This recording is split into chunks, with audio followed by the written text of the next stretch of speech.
نمل۔ وہ صبح کافور کی مہک لیے چھوٹے باغیچے والے گھر پہ بھی ویسے ہی پرملال طلوع ہوئی تھی۔ ندرت کچن میں کھڑی ناشتہ بنا رہی تھی۔ سعدی کے کمرے کا دروازہ بند تھا، غالباً وہ تیار ہو رہا تھا۔ راہداری میں آگے جاؤ تو حنین اپنے کمرے کے بیڈ پہ ٹیک لگائے بیٹھی نظر آ رہی تھی۔ ہاتھ میں سفید جلد والی کتاب تھی جو کل رات زمر کے سامان میں دیکھ کر وہ اس سے پوچھ کر لے آئی تھی۔ زمر نے نہ وہ پڑھی تھی نہ پڑھنی تھی، اب اس کے صفحوں کے کنارے ناخن سے رگڑتی وہ سوچ جا رہی تھی۔ شکر ہے کل نکاح پہ ہاشم بھائی نہیں تھے۔ ان کو دیکھتے ہی امتحانی مرکز والا واقعہ یاد آ جاتا اور بھائی کے سامنے اپنا آپ مجرم لگنے لگتا۔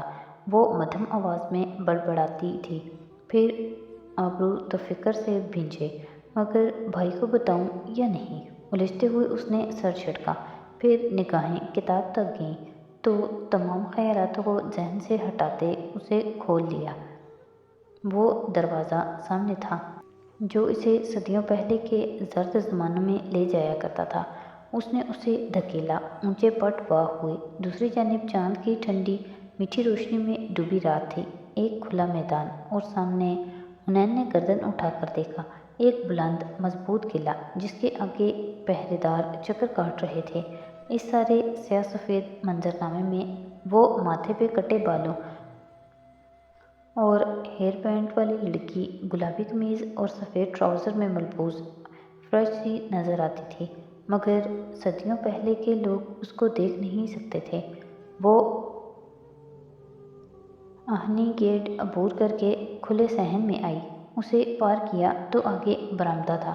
وہ اندر چلی آئی۔ اندھیرا بڑھ گیا، مگر جیسے جیسے وہ قدم آگے بڑھاتی گئی، راہداری کی دیوار پہ قطار میں نصب مشعل دان جلتے گئے، جیسے کوئی قدیم زمانوں کا جادو ہو۔ اندھیرا قدرے کم ہوا۔ وہ ایک کوٹھلی کے سامنے جا رکی۔ اس کے دروازے پہ زنجیروں میں لپٹے تالے مشعل دان کے پھڑپھڑاتے زرد شعلوں میں دکھائی دیتے تھے۔ دیوار پہ ایک ابھری ہوئی چوکی تھی۔ حنین دیوار کو پکڑے اس چوکی پہ کھڑی ہوئی تو چہرہ ایک سلاخ دار کھڑکی کے باہر کیا۔ بے چین نگاہوں سے سلاخیں پکڑے اس نے اندر جھانکا اور پھر گہری سانس بھری۔ اس کے شیخ سفید خستہ حال لباس میں اکیلے الجھے بالوں اور داڑھی کے ساتھ چہرے اور ہاتھوں پہ زخموں کے نشان لیے دیوار سے لگے کھڑے تھے، کھڑکی سے چند ہاتھ دائیں طرف۔ اے شیخ، میں اتنے برسوں بعد آئی ہوں اور آپ کو اس قید خانے میں بند دیکھتی ہوں۔ ایسا کیا کر دیا آپ نے؟ آپ کا خلیفہ تو مسلمان ہے نا؟ افسوس سے سر ہلاتے اس نے سوال کیا۔ اندر دیوار سے لگے کھڑے شیخ معلم نے تکان مگر سکون سے چہرہ موڑ کر اسے دیکھا۔ شد الرحیل الی قبر الخلیل، سواری کا باندھنا محبوب کی قبر تک لے جانے کے لیے۔ انہوں نے یہ کہا تو آپ نے کیا کہا؟ اس نے تعجب سے پوچھا۔ بدعت بدعت۔ اف، حنین نے گہرے تاثر سے انہیں دیکھا۔ ہم سب کو معلوم ہے کہ یہ بدعت ہے۔ رسول پاک صلی اللہ علیہ وسلم کی قبر کی زیارت کی نیت سے سواری باندھنا بدعت ہے۔ نیت مسجد نبوی صلی اللہ علیہ وسلم کی ہونی چاہیے۔ ٹھیک ہے، بالکل ٹھیک ہے، مگر شد الرحیل الی قبر الخلیل کا انکار آپ کو زندان میں لے آیا اے شیخ۔ ملامتی نظروں سے وہ انہیں دیکھ رہی تھی۔ مطلب کیا ضرورت تھی اتنا کھلم کھلا اسٹینڈ لینے کی؟ اور ہاں، فائدہ کیا ہوا اس اسٹینڈ کا؟ ایک تو ایک دنیا جاتی ہے، مدینہ صرف روزہ مبارک کی نیت لے کر جالیوں سے دعاؤں کی پرچیاں تک پھینکتی رہیں عورتیں۔ آپ قبر کی نیت اور مسجد کی نیت کا زمین آسمان جتنا فرق کسی کو نہیں سمجھاتا۔ مجھے بھی بھائی نے ایک زمانے میں بتایا تھا، اب تو بھول بھال گیا۔ شیخ خاموشی سے کھڑے اپنے ہاتھوں کو دیکھے گئے، وہ سیاہ ہو رہے تھے۔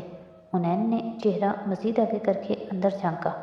آپ کی کتابیں، قلم، کیا سب چھین لیے انہوں نے؟ اف کرا کر اس نے آنکھیں مینچی۔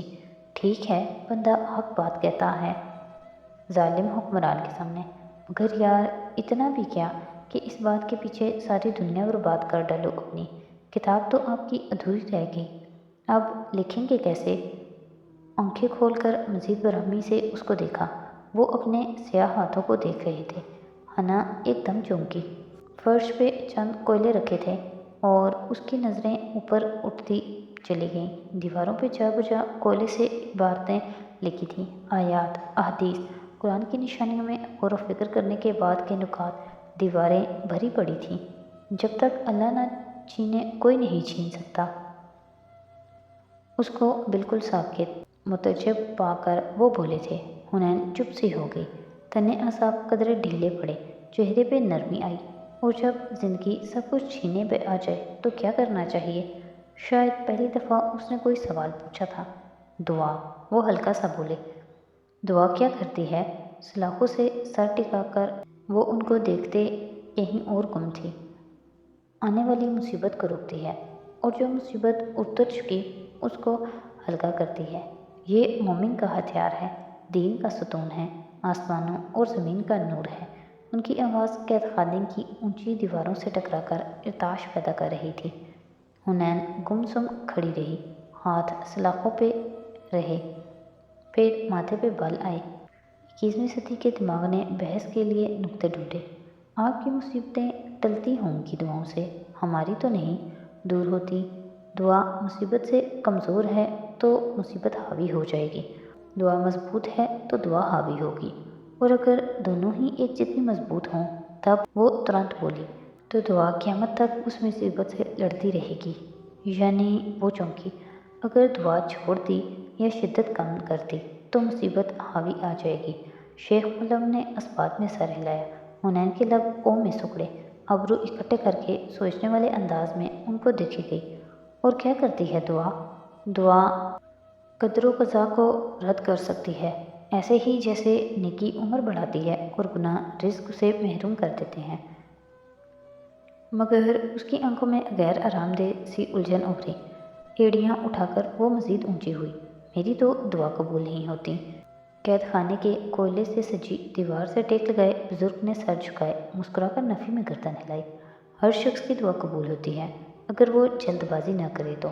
جلد بازی مطلب یہ کہ تم کہنے لگو کہ میں نے دعا کی اور بہت دعا کی، مگر میری دعا قبول ہوتی نہیں نظر آ رہی۔ یہ کہنے کے بعد تم لوگ مایوس ہو کر دعا کرنا چھوڑ دیتے ہو۔ وہ جو ایک ہاتھ کے ناخن دانتوں سے کترتی سنتی جا رہی تھی، آخر میں بھی اختیار انگلیاں لبوں سے نکالی۔ یعنی کہ جب یہ کہا گیا ہو تو دعا قبول نہیں ہوگی، لیکن اگر یہ نہ کہو تب ہو جائے گی۔ انہوں نے اسبات میں سر ہلا دیا۔ پیچھے ہوا کے جھونکے سے مشعل دان کا شعلہ پھڑپھڑایا، رات کی پر اسراریت میں اضافہ ہوا۔ اچھا، مگر اس کو پھر سے بے چینی ہوئی۔ کچھ لوگوں کی دعا بہت جلدی قبول ہو جاتی ہے، کیا اس لیے کہ وہ بہت نیک ہوتے ہیں؟ یہ بھی ہوتا ہے، مگر وہ لہجے بھر کو رکے۔ حنا نے ان کی آواز سننے کو مزید کان سلاخوں کے قریب کیا۔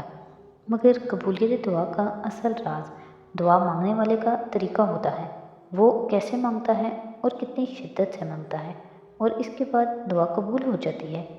ہاں، سب کی سب دعائیں قبول ہو جاتی ہیں۔ انہوں نے اسبات میں سر ہلایا۔ انہوں نے گہری سانس کھینچ کر ماتھا سلاخوں سے ٹکا دیا، آنکھیں موند لیں۔ میں دعا مانگتی ہوں کہ بھائی مجھے وہ امتحانی مرکز والا قصہ سننے کے بعد معاف کر دے اور مجھ سے ناراض نہ ہو۔ اللہ تعالیٰ، کیا ایسا ہو سکتا ہے کہ سب کچھ ایک دم سے بالکل ٹھیک ہو جائے؟ اس نے کتاب سے ماتھا اٹھایا تو صفحے کھلے پڑے تھے۔ قدیم زمانوں کی مشعلیں وقت کے پانیوں نے بجھا رکھی تھیں، اور وہ اپنے کمرے میں بیڈ پہ بیٹھی تھی۔ کتاب بند کر کے اس نے دوپٹہ چہرے کے گرد لپیٹا اور دعا کے لیے ہاتھ اٹھا دیے۔ باہر راہداری میں سعدی کے کمرے کا دروازہ کھلا۔ وہ باہر نکلا تو سیاہ سوٹ میں ملبوس تھا، گرے شرٹ میں سفید سیاہ ترچھی دھاروں کی ٹائی بندھی تھی۔ بال اس نے فجر کے بعد جا کر کٹوا لیے تھے۔ اب سامنے سے جل لگا کر پیچھے کیے تو سیدھے لگتے، اگر مڑتا تو پیچھے سے گھنگریلے نظر آتے۔